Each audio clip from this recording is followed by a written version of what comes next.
Hi, it's Anna here. Thanks for tuning in. So, I'm someone who's very fascinated by the developmental lens, the developmental viewpoint of looking at things, which is why I've been very drawn to Rudolf Steiner's work. But this is something that I've done for a long time. My previous parenting channel was all about that, about talking about the natural stages of development of children and understanding them, which is then empowering us to become better parents. And so it's a continuous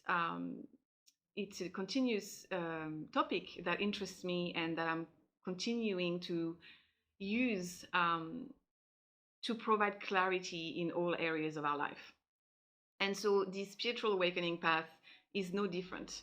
I've done a video a while back about the importance of knowing where we're at and what stages of the spiritual awakening journey we're at on a personal level to empower ourselves to really understand, what's required of us, because there's different requirements that are, asked of us at different stages of this process. And so when you understand exactly where you're at, you can then become a lot more efficient in, how you progress. And in my personal opinion, I think a lot of people are stuck on this path because they're not really fully assessing where they're at. I think a lot of people are completely overestimating where they're at actually.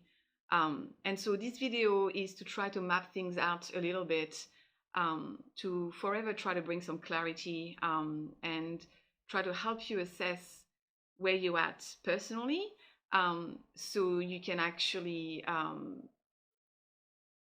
make true progress on this path, because it's very difficult to give proper advice, because really the umbrella advice is it depends on context, it depends on you, on what your evolution looks like and what stage you're at. So there are 3 stages that I've identified based on that, which is really the human development stages: the childhood phase, the adolescent phase, and the adult stage. And so in this video today, I want to discuss those stages specifically applied to the spiritual awakening journey. So we'll start with stage 1, the child stage, which is really the stage of unconsciousness. It's a stage before having an actual awakening, where we're still living completely unconsciously. We don't really understand why we make the choices we make.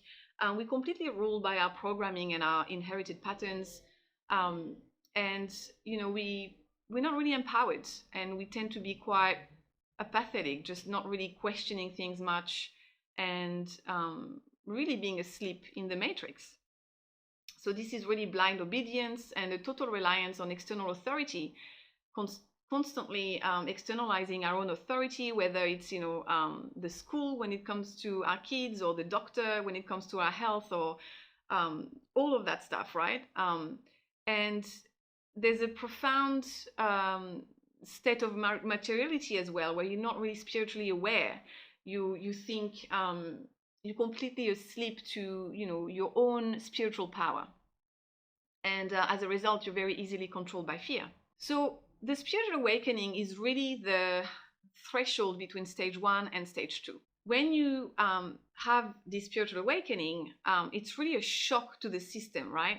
It usually comes, with a very shocking experience in your life, or being pushed to your complete limits, which actually forces you to awaken to the reality.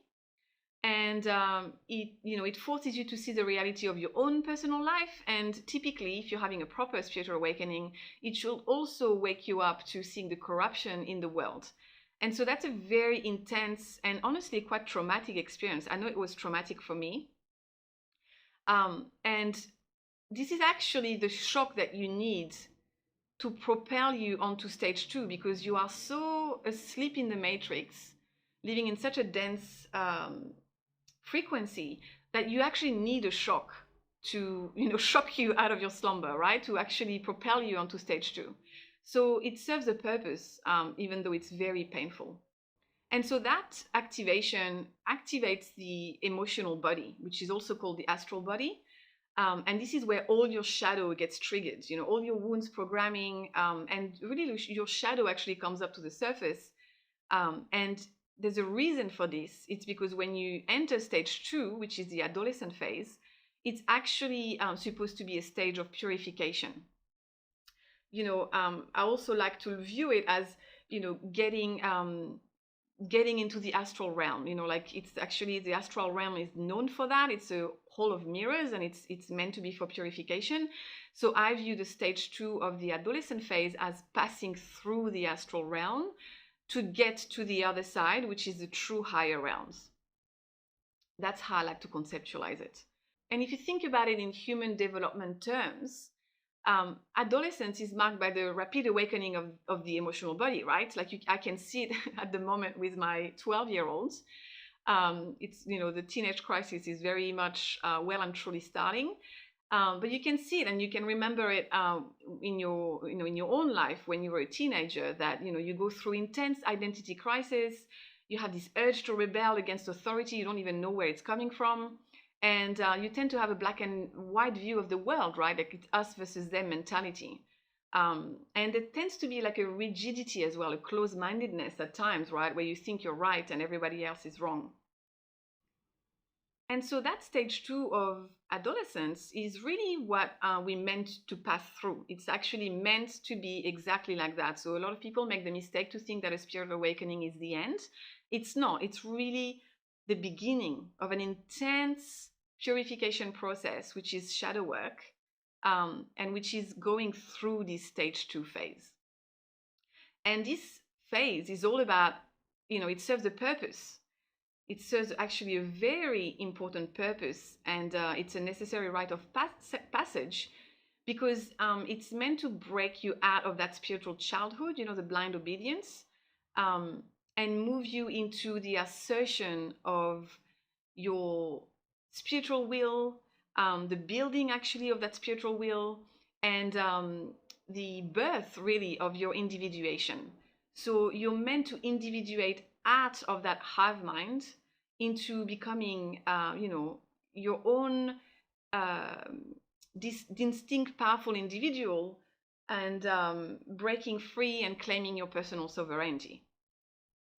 So it's a very important and natural and organic phase that we actually need to go through.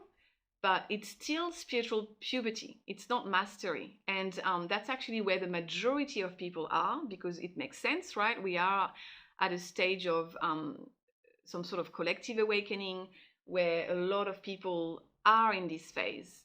But the reason why I want to do this video is because a lot of people actually get stuck in this phase because they think it's the end. So what I want to address as well with this phase, right, is that it manifests slightly differently based on your own soul's polarization.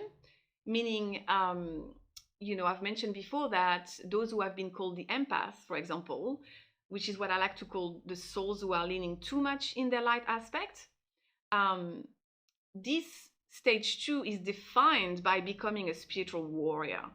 This is actually how it's meant to be, because you've been too too porous, absorbing too much and not putting enough boundaries. In order for you to assert that individuation, it's going to come through finding your voice, speaking up, learning to say no, and putting firm and unequivocal boundaries. And this is where righteous anger becomes the fuel that really helps you do that. So there's nothing wrong with that phase. This is exactly what you're supposed to be doing. And I would say that for souls, maybe who are too much in the dark aspect, it might look slightly differently. Like with teenagers, there's teenagers who are outwardly rebellious, and others will be more retreating into their own shell, like being more like the moody, cynical teenager. So for them, that stage of the spiritual awakening might be more about, still building the spiritual will, but more about finding that or healing that dark aspect, probably a lot more about surrendering, about purification, and about building motivation. It's different. Like, you're not using righteous anger. You probably need to actually use the heart more, opening your heart more. And so what I want to address today is that a lot of people stay stuck in stage 2 because the danger is that it can become very addictive. And that's what passing through the astral realm does, right? Um, you know, you can get addicted to the friction, the adrenaline of asserting your will. You know, if you are stepping into the spiritual warrior archetype, that power can be very addictive and very reassuring. Like I know for myself, when it was time to actually let that go, when I received the guidance to just put my sword down, I had so much resistance to this because I had worked so hard to finally be able to assert myself, to finally be able to put all my boundaries, that I was scared to lose it, right? I thought I was going to fall down, but it's actually not the way it happens, because once you fully purify the shadow, and for some of you, it's not just your own shadow, it's actually facing the entire ancestral line shadow, which is a huge egregore. Once you've done that, there's no more shadows to fight actually in your own timeline. So you've integrated and risen in frequency. So you are being asked to let go of that because you don't need it anymore. Your field becomes the boundary. You don't really need to do anything anymore. But the problem is, like I said, there can be a fear to let that go, and it becomes even more difficult when you've made an identity out of that spiritual warrior archetype, right? Say you've gone out and created a business from it, it becomes even more difficult to let it go, right? Because you're getting all these subscribers, all these likes, maybe you've got an income that's actually linked to that stage, right? And so it becomes very difficult to let it go. And so you might get stuck, you know, like I said, in this identity of the spiritual warrior, in the spiritual warfare, you know, saying that we constantly in the spiritual warfare. Like the spiritual warfare stage should only last a couple of years. It should only last passing through the stage 2 until you've purified. After that, there's no more spiritual warfare. And you can also get stuck there with external blame and anger. And those who are leaning too much in the dark aspect, that's when they get stuck more into cynicism, nihilism, which is really thinking about that everything is meaningless, spiritual depression, paralysis, and isolation. It's never one or the other. I feel like we have both to purify. Obviously, we all have the light and the dark inside of us, and we all have to purify both the light and the dark. But you tend to lean slightly too much in one aspect. And so you will probably have to deal with both of those. Like I know for myself, I had to step into the spiritual warrior, for example, but I also was really struggling with meaninglessness at some point. So it's not that black and white, but I'm just trying to draw a picture. To end this phase, you know, what I want to call out is that this phase is really meant to be temporary. It's a passage, you know, you're not meant to set up camp there.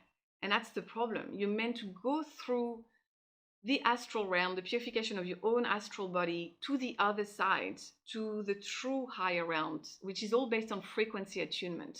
And the issue as well is that, you know, if you make friends along the way, if you make friendships from that spiritual warrior stage, you can also fall into the trap of being stuck in an echo chamber, and, you know, which is based on this shared outrage, right? And it becomes even harder to let that go. So you might have to actually let people go as you progress to make sure that you don't stay stuck. Setting camp at stage 2 is only setting camp halfway there, and you haven't climbed the mountain yet. And so the issue as well is that you get stuck because you're still feeding the beast. You're still actually feeding the matrix. So stepping into spiritual warrior is what you need to do. It's a vital rite of passage, but you will have to put the sword down because you will be asked to stop feeding the matrix completely so you can step out of the matrix frequency to get onto stage 3. Does that make sense? Because if you still have some remnants of that polarity, of that energy inside of you, you're still feeding it. And I had a really good reminder of that yesterday. I actually have taken 3 months off social media recently, And for some reason, I decided to actually check out Instagram yesterday, and I could only spend 5 minutes in there because that's what I was feeling, this frequency where everyone is at this stage, which is fine. That's exactly where they're meant to be doing, but it becomes unbearable because I can feel that fight frequency. Everyone has strong opinions. Like all the teenagers are basically in that soup of social media, expressing themselves and doing all that stuff, which is okay. That's where they are and that's what they need to be doing. But it becomes very important to understand that because you're going to need to take breaks from social media because it's feeding your wounds. It's actually feeding that polarization inside of you and you're not even realizing it. Once you're able to fully clear your shadow, which is really a clearing of your astral body, and as a side note, obviously for some of us, it's actually facing the entire ancestral line. I want to make that clear because for some of you guys, you're not just facing your own shadow, you're literally facing the demonic stronghold of your ancestral line, which is actually the entire ancestral line shadow that has taken form as a massive egregore. And that's why it keeps following you everywhere. It's because you're facing that over and over again until you can face it fully. So obviously, the task is not created equal, and there's a lot of pain that comes with it. I completely understand that, and a lot of frustration. But if that's what you've put your hand up for at a soul level, that's the task of stage 2. And so how do you know that you've actually made it to stage 3? Stage 3 is really when you can see evil exactly for what it is, but there's complete peace in your life. So it's not that you've forgotten what it's like, or it's not that you've forgotten that evil exists, but there's a sense of peace because the shadow, this egregore is not trying to get at you through so many different people anymore. It's not there anymore. It's been vanquished. It's been starved. And so your life becomes so peaceful. And there's this peace that you feel on the inside as well. And it doesn't mean that you don't have challenges, in your life. Like, I don't know, your car might break down, or I don't know, I'm making things up. But, I'm dealing with teenagers. I'm a mom of 3 kids. But it's just I'm not dealing with craziness anymore. I'm sure you know what I'm talking about if you're on this path. And it's actually the stage where you realize that evil is not an all-powerful monster to be feared. You realize that evil is actually weak and quite cowardly, actually. You realize that, manipulating people behind the curtain is not powerful. And you also come to a place where you actually find it freaking boring, to be honest. You come to this place where it's boring to talk about the gender war or this war or that war of these people are bad and these people are bad. It's just all boring because you realize that evil is doing the same shit over and over and over again. It's been the same thing that we've been dealing with for centuries, just wearing different clothes because evil is not creative. And there's this quote from Toni Morrison that I really like. 2 quotes, actually. The first one is, the presence of evil was something to be first recognized, then dealt with, survived, outwitted, triumphed over. And the second one is, evil is just sort of ultimately boring. The good thing is just complicated. It's more provocative to me and more stimulating to me. And I just love that because that's exactly what stage 3 feels like. It's not that you can still see that stage 2 was very real, that egregore that you were facing was very real. But once you get to stage 3, because you've completely lost the fight in you and the polarization, you can see it for what it is, which is just a shadow on the wall that's actually not powerful. The only reason why it was so scary and challenging is because you didn't fully see it, right? You didn't fully understand it. You had to work it out as you went. But once you get to stage 3, you can see the entire thing exactly for what it was. So the adult stage is a stage of maturity and mastery. It's the stage where you still observe it all, but there's a baseline of calm because the fight has completely died in you because the personal ego has been surrendered. So you still see evil and corruption very clearly, but it no longer triggers you. And like I said, it really feels boring actually because you recognize its inherent weakness and its lack of creativity. And that's when the baseline is calm, neutral observation, and really being grounded.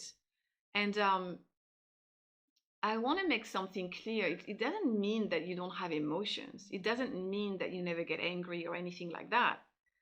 I'm a big fan of emotions. Actually, this path that I'm talking about is actually the full permission slip to be 100% human. But it's a baseline of peace, though. It's something that I've never felt before.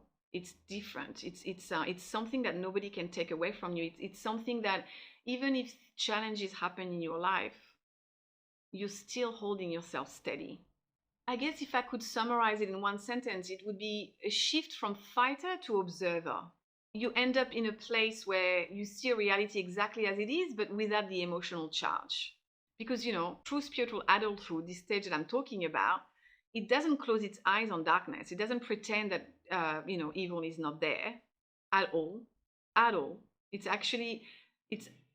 true higher levels of consciousness is actually seeing reality exactly as it is, and evil does exist. But it's observing it with a calm clarity. So that's what I wanted to take you through today. Just outlining stages that are developmental, that are very organic, that are very much meant to happen throughout this spiritual awakening journey, throughout this ascension path. And that it's exactly how it's meant to be. You're not doing anything wrong if you're navigating that. But that's also where it becomes clear that it's important to assess where you're at, right? Because I think some people think they've made it to stage 3 of the mastery, but they're actually still in stage 2. And that's where it becomes very difficult because the lower ego can be very sneaky. And the manipulation and the covert spiritual warfare that's happening on this path to prevent you from truly rising is highly sophisticated at times. And so that's why you need to really develop a strong sense of self-awareness and radical self-honesty.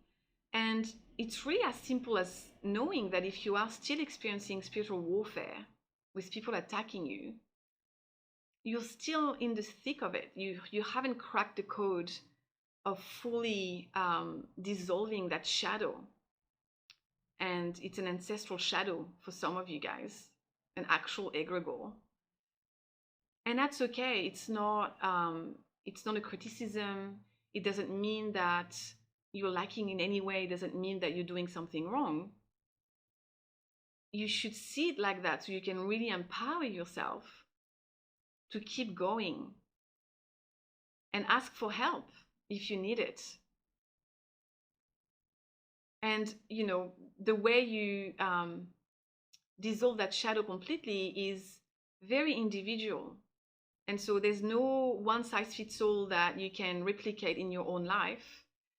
It's very much a step by step, taking it day by day, listening to your guidance, attuning, asking for guidance, asking for feedback, and trying to work it out as you go.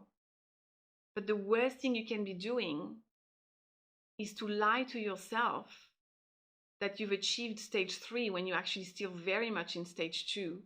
And you're still feeding the matrix that you think you've escaped out of. Does that make sense? And it's important to understand as well that social media is that. It's stage 2 amplified. Like everyone is there really shouting their own opinion, their own wounds, their emotions, all of that, right? Which is fine. We need to be able to have that self-expression. And not everyone is in that category, but it's a frequency, and you need to become good at attuning to the energy behind the words and actions of people online as well. And it's not just the negative polarization in terms of the, the outwardly rebellious adolescent. It's also the, there's also a very distorted energy. That's the false light. That's very lovey-dovey. That's just fake. It's just, there's no substance behind it. And you have to be able to attune to that. And overall as well, asking yourself questions and questioning things before you do them. Why do I want to make that post today? What's the intention behind it? Am I coming from a grounded space, or am I coming from a jittery, wounded space? Where am I leading people to? Am I creating more chaos and feeding the beast? Or am I coming from a calm and grounded place, trying to lead people somewhere to true mastery and empowerment? And really taking breaks from social media is highly recommended, because, that's the problem. We get our wounds fed, and it becomes harder to clear them when you're in it, when you're in the thick of it. And I know it's difficult, because when you're in the thick of it, you're very often isolated, and so you're craving that connection, even if it's a fake connection because it's online. But at least taking breaks, at least trying to assess, like, how many hours am I spending on social media, and is it actually conducive to helping me on this path, or is it making it worse by, exacerbating all these wounds that I have? And overall as well, what's very empowering is when we step out of the desire to destroy the evil and destroy the old timeline, and actually move to creation, to the stage where you become so annoyed and bored by all of this, you had enough. You fully empower yourself to building what you want to see in the world, and reminding yourself and others of how powerful you are. You're a powerful creator being. And so, yeah, spiritual warfare is real, evil is real, but it's meant to be a walk through a corridor. We're not meant to be looping in it for decades, for so many years. So this is what I wanted to share today, to try to define the different stages so you can assess probably more accurately where you're at, and see whether you can identify some areas where you're blocked, to try to continue to make progress on this path. Thanks for watching, and I'll see you next time. Bye for now.